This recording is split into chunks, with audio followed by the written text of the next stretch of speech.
നീങ്ങാമെന്ന് വിചാരിച്ചു. മോളുടെ മുടി ഇതാ വലുതായി ഉണ്ട് കേട്ടോ. ഒന്ന് കട്ട് ചെയ്യാമെന്ന് വിചാരിച്ചു. പിന്നെ ഇവനെ ഒന്ന് ഗ്രൂം ചെയ്യിക്കണം കേട്ടോ. പിന്നെ ഞാനൊന്ന് ഹെയർ സ്പാ ചെയ്യാമെന്ന് വിചാരിച്ചു.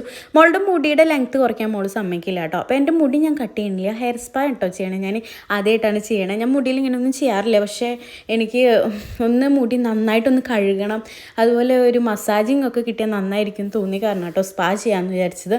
അപ്പോൾ ഇതാ മുടിയൊക്കെ കഴുകി ആൾ നന്നായിട്ട് ഇങ്ങനെ നമുക്ക് മസാജ് ചെയ്ത് തന്നു കേട്ടോ. എനിക്ക് ഭയങ്കരമായിട്ട് എന്താ പറയുക, ഒരു റിലീഫായിരുന്നു കേട്ടോ. സത്യം പറഞ്ഞാൽ മുടി കഴുകിയപ്പോൾ തന്നെ നല്ല റിലീഫായിരുന്നു. ഞാനിപ്പം മുടിയൊന്നും അങ്ങനെ ശ്രദ്ധിക്കാറില്ല കേട്ടോ, കാരണം അങ്ങനെയുള്ളൊരു സാഹചര്യം അല്ല ഇപ്പം. അതുകൊണ്ട് ഞാൻ കൂടുതലും മുടി അങ്ങനെ ഒന്നും ശ്രദ്ധിക്കാറില്ല. അല്ലെങ്കിൽ ഞാൻ എപ്പോഴും മസാജ് ചെയ്ത് കൊടുക്കാറുണ്ട് കേട്ടോ. മുടിക്ക് എപ്പോഴും മസാജിങ് നല്ലതാണ്. അപ്പം ഞാനിങ്ങനെ ചെയ്തു.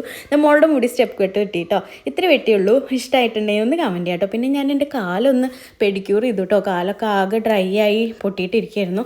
അപ്പോൾ അതൊക്കെ ചെയ്ത് വീട്ടിലേക്ക് പോകുന്നു. വീഡിയോ ഇഷ്ടമായി സബ്സ്ക്രൈബ് ചെയ്യാൻ